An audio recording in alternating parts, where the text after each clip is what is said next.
DNA तेजी से mutate हो रहा है, उसकी पावर्स कंट्रोल से बाहर हो रही हैं। वो गलती से रास्ते में आने वाली हर इलेक्ट्रिकल चीज को एब्जॉर्ब कर रहा है, जिसकी वजह से रस्ट बकेट का इंजन भी फेल होने लगता है। दोस्तों, सोचो अगर बेन टेनिसन का एक ऐसा सीक्रेट जो उसने ग्रैंडपा मैक्स से भी छुपाया, अगर वो सच सामने आ गया तो न सिर्फ उनकी फैमिली टूटेगी बल्कि पूरा यूनिवर्स तबाह हो जाएगा। लेकिन क्या होगा जब ओमनीट्रिक्स खुद एक अननोन सिग्नेचर ब्लिंक करे और बेन के पास सरवाइव करने के लिए सिर्फ 24 घंटे हो? आज हम बात करने वाले हैं बेन 10 के इतिहास के सबसे डरावने और फॉरबिडन चैप्टर की, जहां बेन ने ऐसी पावर को हाथ लगाया जो उसके दुश्मन को मारने से पहले उसके अपने जिस्म को अंदर से खत्म कर रही थी। वीडियो को एंड तक देखना, क्योंकि क्लाइमैक्स में जो ट्विस्ट आने वाला है उसको देखकर आपके होश उड़ जाएंगे। चलिए बिना किसी बकवास की शुरू करते हैं। एपिसोड की शुरुआत होती है एक अजीब रात से, जब ग्रैंडपा मैक्स और ग्वेन गहरी नींद में होते हैं। बेन चुपके से आरवी से निकल जाता है। उसके हाथ कांप रहे होते हैं दोस्तों, क्योंकि उसकी कलाई पर बंधी ओमनीट्रिक्स नॉर्मल बिहेव नहीं कर रही थी। स्क्रीन पर एक ऐसा एलियन सिग्नेचर ब्लिंक कर रहा था जो पूरे डेटाबेस में था ही नहीं। ये कोई नया हीरो नहीं था, ये अजमत का एक हिडन एक्सपेरिमेंटल फॉर्म था, जिसे उन्होंने डेटाबेस में ब्लॉक करके हमेशा के लिए बैन कर दिया था। क्यों? क्योंकि इस हाइब्रिड क्रीचर के पास दुश्मन की एनर्जी अब्सॉर्ब करने की अनलिमिटेड पावर तो थी, पर साथ में एक डेडली साइड इफेक्ट भी था। जितना ज्यादा बेन इस फॉर्म को यूज करेगा, उतना ही तेजी से उसका अपना ह्यूमन डीएनए डैमेज होता चला जाएगा। मतलब समझ रहे हो भाई, पावर का यूज मतलब मौत के करीब जाना। अगली सुबह ग्रैंडपा मैक्स को आरवी के बाहर अजीब फुटप्रिंट्स मिलते हैं। वो अपनी मिलिट्री ट्रेनिंग की वजह से सस्पिशियस हो जाते हैं और बेन से पूछते हैं, लेकिन बेन बात को टाल देता है। क्यों? क्योंकि अगर मैक्स को पता चला तो वो प्लम्बर टेक से ओमनीट्रिक्स को डिसेबल कर देंगे और बेन अपने दोस्तों को प्रोटेक्ट नहीं कर पाएगा। और तभी बूम, इंटरनेट पर आग लगाने वाला ट्विस्ट आता है। विलगैक्स अटैक कर देता है, पर इस बार विलगैक्स नॉर्मल नहीं था, वो सुपर चार्ज्ड एनर्जी आर्मर के साथ आया था।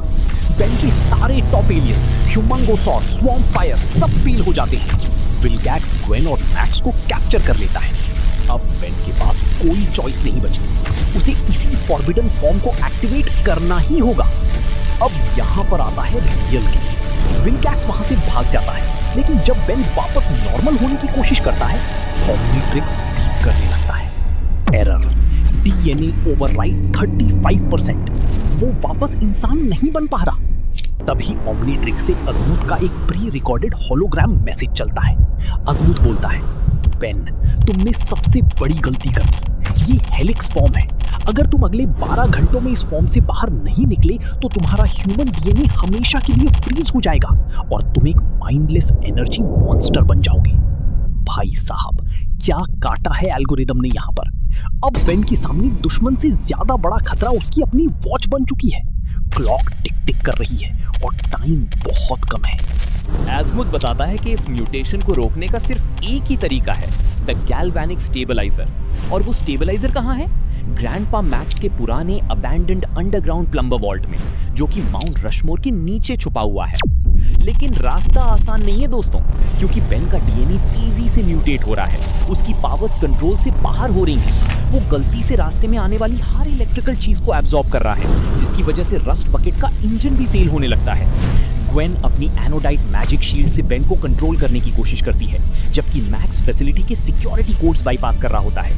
हर एक सेकंड के साथ मॉनिटर पर ह्यूमन डीएनए परसेंटेज ड्रॉप हो रहा है। 25%, 18%, 12%।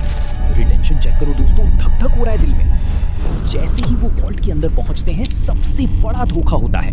विलगैक्स पहले से वहां वेट कर रहा था। उसे पता चल गया था कि बेन की यही कमजोरी है। विलगैक्स स्टेबलाइजर को अपने हाथ में ले लेता है और बोलता है, अपनी जान बचाओ टेनिसन, या फिर अपनी दादा और बहन की। बेन के पास सिर्फ 2 मिनट बचे हैं। अगर वो स्टेबलाइजर यूज करता है तो वो इंसान बन जाएगा, पर विलगैक्स मैक्स और ग्वेन को मार देगा।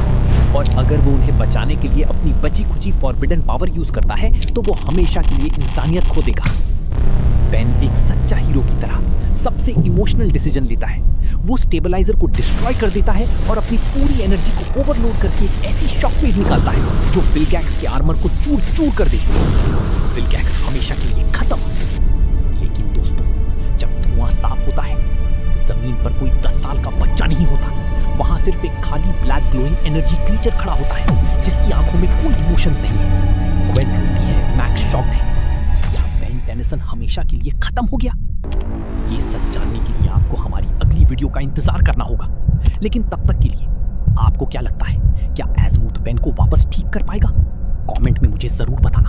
और हाँ, हमारे 1K सब्सक्राइबर्स के अग्रेसिव गोल के लिए नीचे दिए गए रेड बटन को दबाकर फैमिली का हिस्सा बनो। मैं मिलता हूं आपसे अगले एपिसोड में। तब तक के लिए गुड बाय।